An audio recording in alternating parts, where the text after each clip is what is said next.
70 वर्षदेखि माथि हुनुहुन्छ भने र तपाईँकोमा अहिलेसम्म पनि 5 लाखको PMJY card health insurance Ayushman Bharat card छैन भने तपाईँहरूले यहाँ दिएको कन्ट्याक्ट नम्बरमा तपाईँले कल गर्न सक्नुहुन्छ। हामी इन्स्टेन्ट तपाईँहरूलाई प्रोभाइड गरिदिनेछौँ। अनि तपाईँको आधार कार्डमा मोबाइल नम्बर चाहिँ लिङ्क हुनु एकदम जरुरी छ। अनि तपाईँ हस्पिटलतिर एडमिट हुनुहुँदैछ भने पनि हामीलाई कन्ट्याक्ट गर्नुहोस्। हामी तपाईँको पिएमजेवाई कार्ड तपाईँलाई बनाएर दिन्छौँ यदि तपाईँको आधार कार्डमा मोबाइल नम्बर लिङ्क छ भने। र हामीले यसमा कार्ड पनि बनाएर तपाईँको पीबीसी कार्ड पनि बनाएर तपाईँलाई डिस्प्याच पनि गर्न सक्छौँ। यदि तपाईँलाई डिजिटल चाहिएको भने तपाईँको फोनमा पनि हामी इन्स्ट्यान्ट पठाइदिनेछौँ।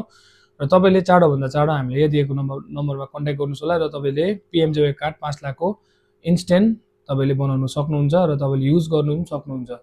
त्यसको बारेमा पिएमजेवाईको बारेमा तपाईँलाई यादै छ कसरी युज गर्नुपर्ने के गर्नुपर्ने मैले अगाडिको भिडियोतिर पनि भनिरहेको छु।